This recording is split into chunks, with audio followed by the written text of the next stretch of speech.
America, Europe, France, German, এর কোনটাই super power নয়। সুপার পাওয়ার হচ্ছেন আল্লাহ সুবহানাহু ওয়া তাআলা। তাকেই একমাত্র সুপার পাওয়ার হিসাবে গ্রহণ করে নাও। এটাই হচ্ছে ইসলামের বিপ্লবী দাওয়াত। ইসলামের বিপ্লবী দাওয়াত হচ্ছে, কেউ যদি আমাকে প্রশ্ন করেন যে কোরআন শরীফের 30 পারা কোরআন, এ তো বোঝার আমার সময় নেই, সংক্ষেপে আমাকে বলেন কোরআনের মূল মিশন কি, কোরআনের মূল দাওয়াত কি, কি উদ্দেশ্য নিয়ে কোরআন পৃথিবীতে এসেছে, এক কথায় বলেন। হ্যাঁ, এক কথায় বলা যাবে। কোরআনের মূল মিশন, মূল দাওয়াত হচ্ছে এই।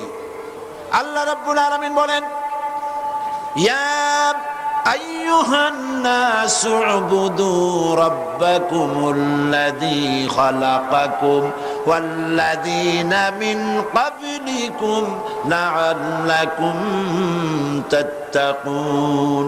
হে মানব সকল, বিশেষ কোন জনগোষ্ঠীকে ডাকে নাই আল্লাহ। এ কথা কার? বিশেষ কোন জনগোষ্ঠী নয়, বিশেষ কোন ধর্মের লোক নয়।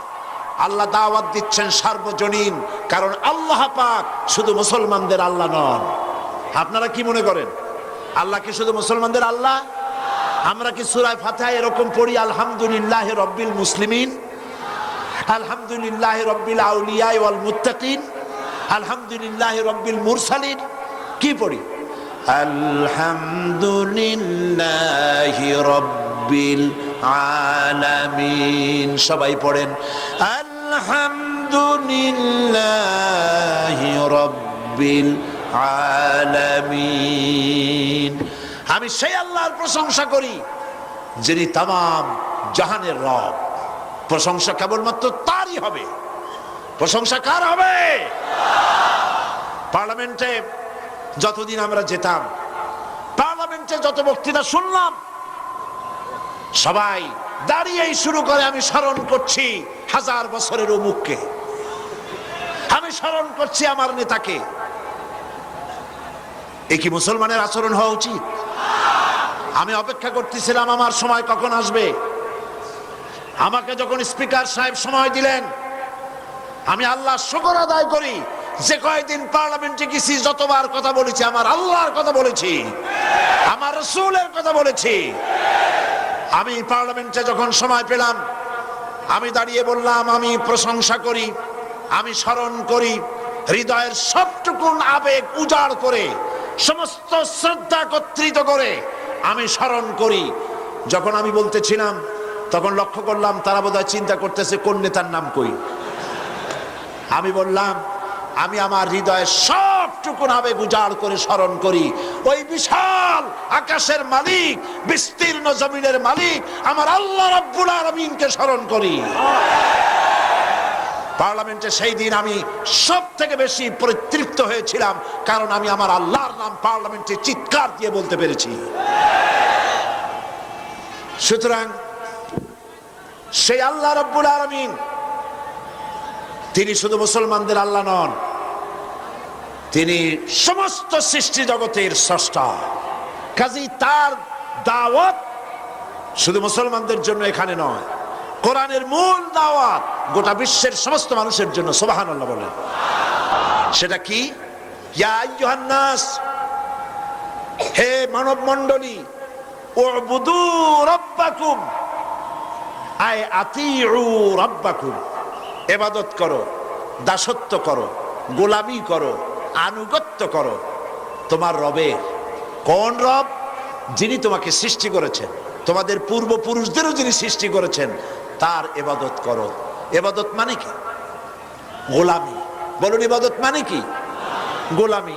এখন ইবাদত শব্দের অর্থ যদি হয় নামাজ আর রোজা, হজ আর যাকাত, তাহলে অর্থটা কি দাঁড়াবে? 24 ঘন্টার ভিতরে 5 ওয়াক্ত নামাজ পড়তে সময় লাগে কতটা? 1-1.5 ঘন্টা। তাহলে নামাজ যদি শুধু ইবাদতের নাম হয়, তাহলে তার অর্থ দাঁড়াবে 24 ঘন্টার ভিতরে 1.5 ঘন্টা আপনি আল্লাহর গোলাম, বাকি 22.5 ঘন্টা শয়তানের গোলাম হতে রাজি। কে কে হাত উঁচু করে দেখান তো? একজনও নাই। রোজা যদি শুধু হজের নাম হয়, রোজা যদি শুধু ইবাদতের নাম হয়, তাহলে তার অর্থ কি দাঁড়াবে? 12 মাসের ভিতরে 1 মাসের জন্য আপনি আল্লাহর গোলাম, আর 11 মাসের জন্য শয়তানের গোলাম হইতে কেউ রাজি আছেন? তাহলে কি বোঝা গেল? নামাজ, রোজা, হজ, যাকাত এগুলি ইবাদতের অংশ। যেমন আমার হাত, এটি হচ্ছে আমার বডির অংশ। এটা আমার হাত, এটা আমার মাথা, এটা আমার চোখ, এটা আমার পা, এটা আমার পেট। মানুষটা কই বলেন? সবটা মিলাইয়া মানুষ। নামাজ, রোজা, হজ, যাকাত ওয়ান কাইন্ড অফ ইবাদত, কমপ্লিট ইবাদত নয়। কমপ্লিট ইবাদত হচ্ছে নামাজ, রোজা, হজ, যাকাত সহ। যার কথা মতো নামাজ পড়বেন, নামাজ পড়েন কার কথা মতো বলেন? যার কথা মতো বাইতুল মুকাররমে সেজদা দেন, যার কথা মতো বাড়িতে গাড়িতে সেজদা দেন, তার কথা মতো পার্লামেন্ট চালাতে হবে। কোরআনে কারীমে এখানে আল্লাহ রাব্বুল আলামিন মানুষের ব্যাপারে কোরআনে কারীমের মধ্যে হেদায়েতের কথাগুলি বলেছেন। যেহেতু হেদায়েতের মালিক হচ্ছেন আল্লাহ পাক, পথ নির্দেশ করতে পারেন, পথ দেখাতে পারেন আল্লাহ সুবহানাহু ওয়া তাআলা। মূল পথ দেখাবার মালিক হচ্ছেন তিনি। কোরআনে কারীমে বলছে, وعلى الله قصد السبيل ومنها جائر ولو شاء لهداكم أجمعين। আল্লাহ রাব্বুল আলামিন বলেন, সোজা রাস্তা বলে দেওয়ার দায়িত্ব আমি আল্লাহ রাব্বুল আলামিনের উপরে। সোজা কথা, সোজা রাস্তা, সোজা পথ বলে দেওয়ার দায়িত্ব আমার উপরে। আমি দেব সোজা রাস্তাটা বলে। যেখানে রয়েছে অসংখ্য বাঁকা পথ, এই পৃথিবীতে অসংখ্য বাঁকা পথ রয়েছে, সেই বাঁকা পথের মধ্যে সোজা রাস্তাটা বলে দিবেন কে বলুন? আল্লাহ পাক। তিনি সোজা রাস্তা বলে দিয়েছেন জনাবে মুহাম্মদ রাসূলুল্লাহ, জোরে বলেন সাল্লাল্লাহু আলাইহি ওয়াসাল্লাম। তাকে দিয়ে, তার মাধ্যমে তিনি সোজা রাস্তা এই পৃথিবীর মানুষকে কোরআনে কারীম দিয়ে সোজা রাস্তা বলেছেন, সহজ রাস্তা বলেছেন। সহজ রাস্তা আর সোজা রাস্তা হচ্ছে ইসলাম। কোরআনের মাধ্যমে আল্লাহ পাক সে কথাগুলি আমাদেরকে বুঝিয়েছেন। শুরু হচ্ছে সূরাটি আর রহমানু আল্লামাল কুরআন। রহমান, যিনি এই কোরআন শিক্ষা দিয়েছেন। তিনি মানুষ সৃষ্টি করেছেন এবং তাকে কথা বলা শিখিয়েছেন। চন্দ্র এবং সূর্য একটা নির্ধারিত একটা হিসাবের অনুসরণ করছে। তারকাসমূহ এবং সমস্ত বৃক্ষরাজি আল্লাহর সিজদায়, আল্লাহর সামনে সিজদায় অবনত হয়ে আছে। সূরাটি শুরু করা হয়েছে আর রহমান দিয়ে। এখানে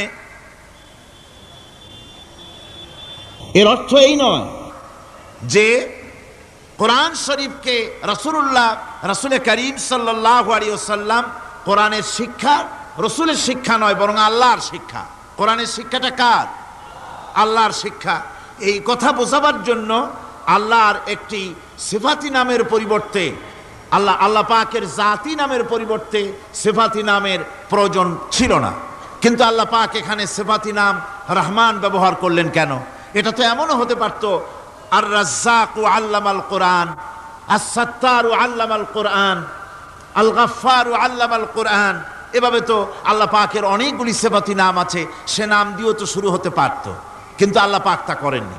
তার কারণ হলো আল্লাহ পাক এমন একটি নাম দিয়ে শুরু করেছেন তার সিফাতি নামগুলির মধ্য থেকে, যে নামটি হচ্ছে দয়ায় পরিপূর্ণ, আর রহমান অর্থাৎ দয়া। এই কোরআন শিখিয়েছেন তিনি, যিনি হচ্ছেন দয়াবান, যিনি দয়ার মহাসাগর, যার দয়ার কোনো শেষ নাই। তিনি কোরআনে কারীমকে মানুষকে শিক্ষা দান করেছেন। আল্লাহ পাক এটা চাননি যে তিনি মানুষ আর জিনকে সৃষ্টি করবেন আর মানুষ আর জিনগুলি অন্ধকারে তারা আশ্রয় মরবে, অন্ধকারে তারা মারা পড়বে, তারা কোনো পথের সন্ধান পাবে না। এভাবে আল্লাহ পাক এটা বরদাস্ত করতে পারেননি।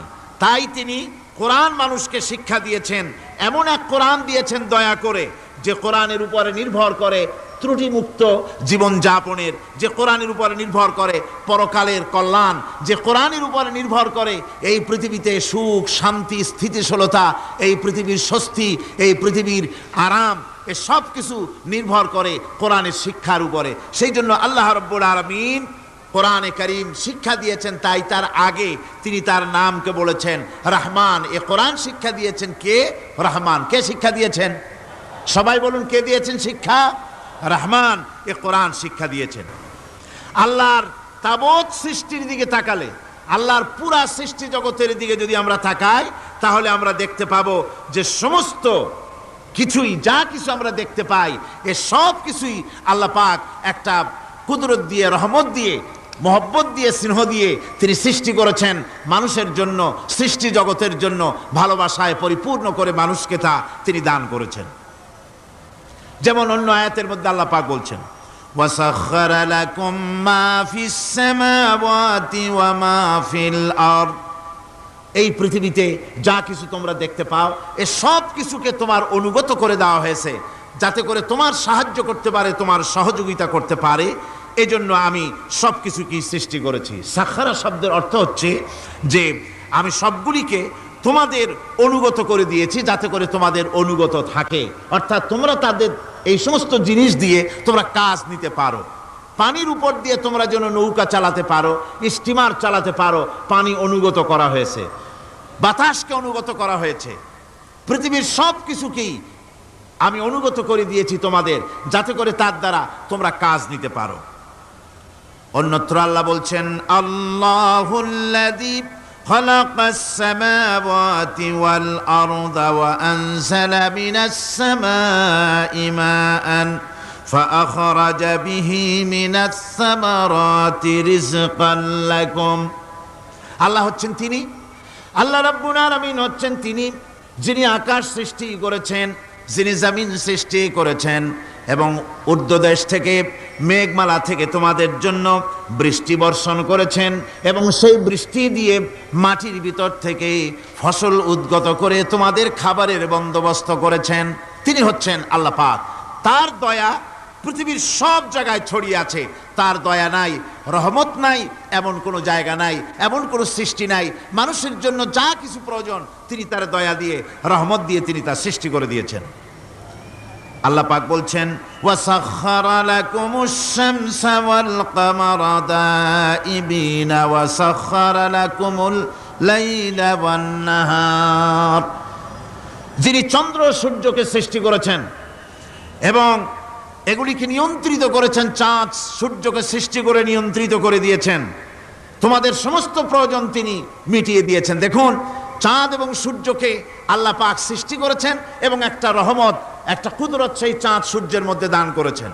সূর্য যেখানে আছে, এটা যদি আল্লাহর দয়া না থাকতো, শুধু তাপ দেওয়ার জন্য সৃষ্টি করতেন আর মানুষের কল্যাণের দিকটা যদি চিন্তা না করতেন, তাহলে সমস্যা হয়ে যেত। সূর্য যেখানে আছে, বিজ্ঞানীরা বলেছেন, তার থেকে যদি কিছু নিচে নেমে আসতো, তাহলে গোটা পৃথিবী জ্বলে পুড়ে ভস্ম হয়ে যেত। আর যেখানে আছে তার থেকে সূর্য যদি কিছু উপরে উঠে যেত, তাহলে গোটা পৃথিবী হিম শীতল হয়ে, পৃথিবী ফ্রিজ হয়ে যেত, মানুষ প্রাণী জগৎ মরে সব শেষ হয়ে যেত। চাঁদ যেখানে আছে, এই চাঁদ তার জায়গা থেকে কিছু উপরে যদি উঠতো, তাহলে পৃথিবী মরুভূমি হয়ে যেত।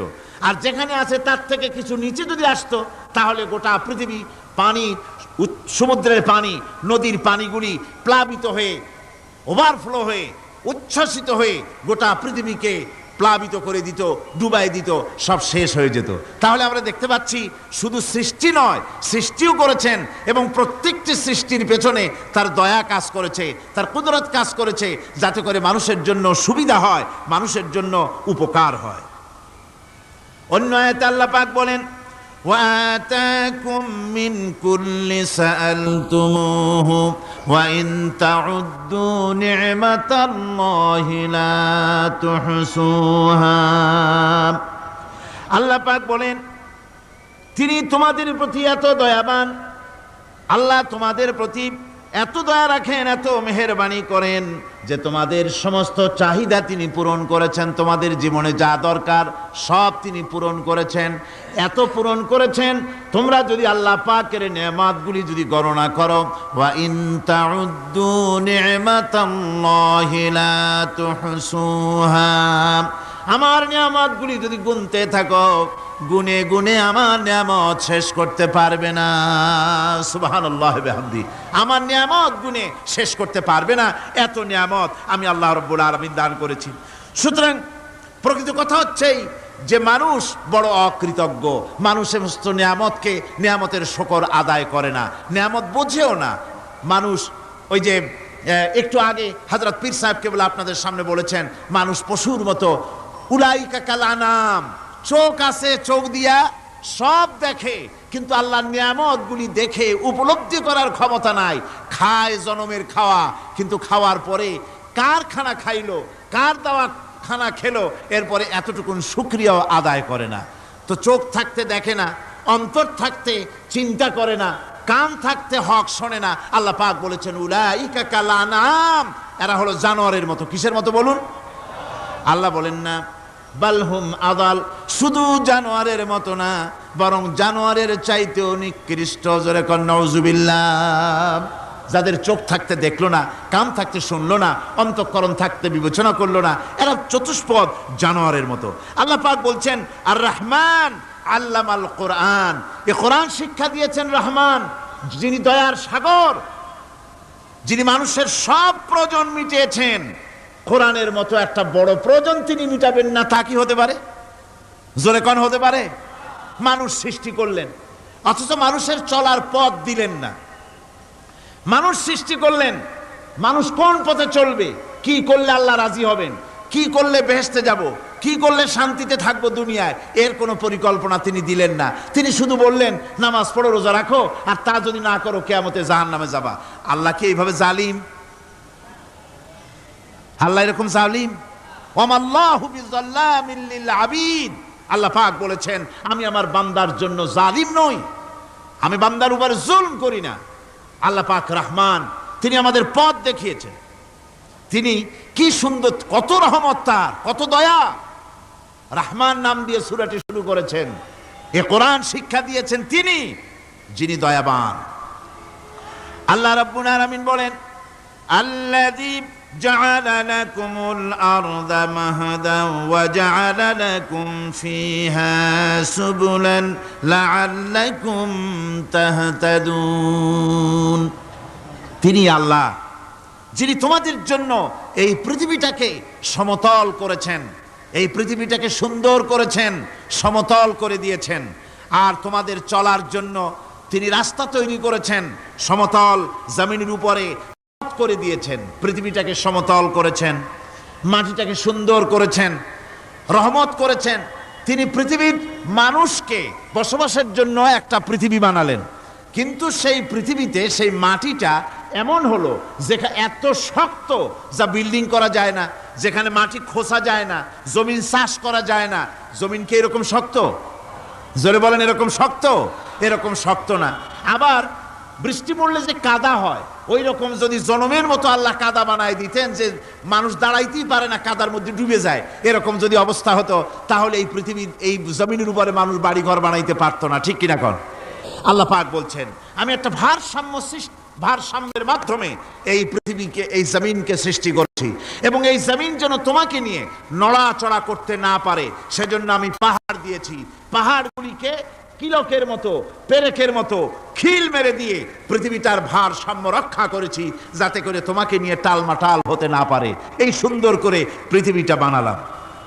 তারপরে وَلَقَدْ مَكَّنَّاكُمْ فِي الْأَرْضِ وَجَعَلْنَا لَكُمْ فِيهَا مَعَائِشَ قَلِيلًا مَا تَشْكُرُونَ। আল্লাহ পাক বলেন আবার দেখো, এই জমিনে আমি তোমাদেরকে প্রতিষ্ঠিত করেছি, আর জমিনের উপরে তোমরা যাতে রুজি রোজগার করতে পারো সে ব্যবস্থাও আমি করে দিয়েছি। জমিন সৃষ্টি করেছি, আবার রুজি রোজগার করবে সে ব্যবস্থাও আমি তোমাদের জন্য করে দিয়েছি। এই পৃথিবী তুমি চাষাবাদ করবে, তাতে ফসল হবে সে ব্যবস্থা করে দিয়েছি, বাড়িঘর বানাবে সে ব্যবস্থা করে দিয়েছি। তারপরে পৃথিবীর এ মাটির নিচে তোমার জন্য সম্পদ রেখেছি, সমুদ্রের ভিতরে, নদীর ভিতরে, সেখানেও তোমার জন্য সম্পদ রেখেছি। আমি রহমান, সব প্রয়োজন মিটিয়েছি। শুধু এর জন্য নয় যে সৃষ্টি করলাম, ইবাদত করলাম আর জাহান্নামে পাঠিয়ে দিলাম, তা তো না। তোমাকে আমি সৃষ্টি করেছি, তোমার প্রয়োজন, যত প্রয়োজন তোমার ছিল জীবনে, সমস্ত প্রয়োজনগুলি আমি মিটিয়েছি। তিনি হচ্ছেন রহমান। জোরে বলেন তিনি কি? দয়ার সাগর, যিনি মানুষের সমস্ত প্রয়োজন মিটিয়েছেন, তিনি কোরআন অবতীর্ণ করেছেন। আমি আল্লাহর দয়ার কথা রহমান শব্দের ব্যাখ্যা আপনাদের সামনে করে সামনে এগোচ্ছি। আল্লাহ পাক বলছেন যে আমি এই পৃথিবী সৃষ্টি করলাম, মাটিতে তোমাদের জন্য চতুষ্পদ জন্তু সৃষ্টি করেছি, বাতাসের উপরে পাখিরা সাঁতার কাটছে, আর পানির ভিতরে মৎস্যরাজি রয়েছে। এ সমস্ত প্রাণীগুলির আত্মরক্ষার জ্ঞান আমি দান করেছি, তারা তোমাদের জন্য উপকার করে। সেই পশুগুলির পশম দিয়ে তোমাদের কাপড় চোপড় তৈরি হয়, তারপরে তার চামড়া তোমরা পরিধান করো। এই পশুগুলিও তোমাদের জন্য আমি এক নিয়ামত হিসেবে দিয়েছি। والأنعام خلقها لكم فيها دفء ومنافع ومنها تأكلون। আল্লাহ সুবহানাহু ওয়া তাআলা বলেন, আমি মানুষের জন্য পশু তৈরি করেছি, চতুষ্পদ জন্তু সৃষ্টি করেছি, যার পশম দিয়ে তোমাদের জন্য শীতের পোশাক তৈরি হয়। আপনারা যে এই যে চাদর গায়ে দেন, কম্বল গায়ে দেন, এগুলো কার পশম? পশুর পশম। পশুগুলির, জন্তুগুলির পশম দিয়ে আপনাদের জামা কাপড়গুলি তৈরি হয়। তারপরে এই পশু আপনাদের জন্য বাড়িতে পাহারা লাগায়। আল্লাহ পাক বলছেন, এছাড়া এই পশুগুলি আমি এমন নিয়ামত দান করেছি, সমুদ্রের ভিতরে, জমিনের উপরে, মাটির তলায়, আবার আকাশের উপরে, জমিনের উপরে বিচরণশীল জীবগুলিও তোমার জন্য তৈরি করেছি। وتحمل أثقالكم إلى بلد لم تكونوا بالغيه إلا بشق الأنفس। আল্লাহ পাক বলেন, এই পশুগুলি তোমাদের আরো অনেক উপকারে আসে। তোমাদের বোঝাগুলি, বড় বড় বোঝাগুলি তারা এক শহর থেকে আর এক শহরে, দূর থেকে দূরান্তরে পিঠে করে তারা বহন করে নিয়ে যায়, যা তোমরা বহন করতে পারতে না। তোমাদের জন্য দারুণ কষ্ট হতো, মুসিবত হতো।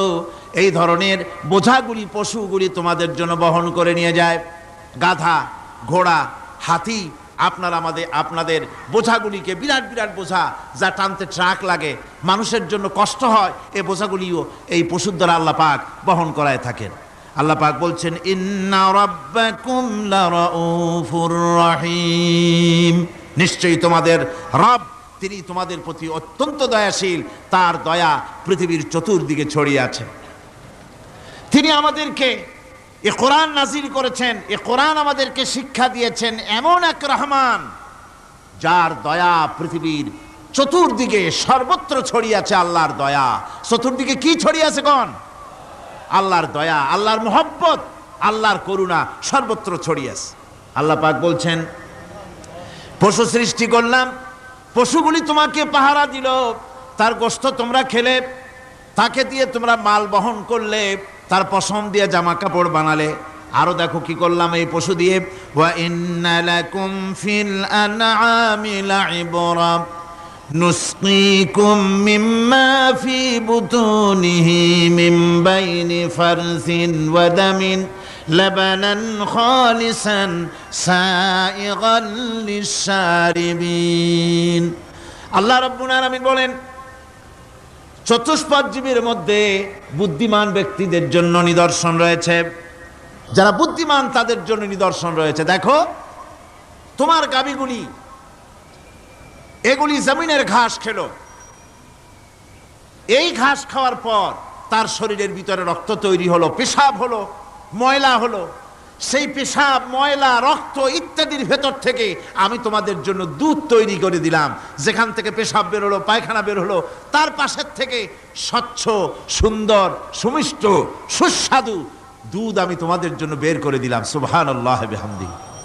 দেখুন, এই দুধ আল্লাহ পাক তৈরি করলেন। কাগজ তৈরি হয় যে মিল, কলকারখানায়, পেপার মিল, আপনারা যদি কোনো পেপার মিলে যান তো যে দেখবেন কাগজ তৈরি হয় গাছ দিয়ে। এই গাছগুলি মিলের মধ্যে, মেশিনের মধ্যে ঢুকানো হয়।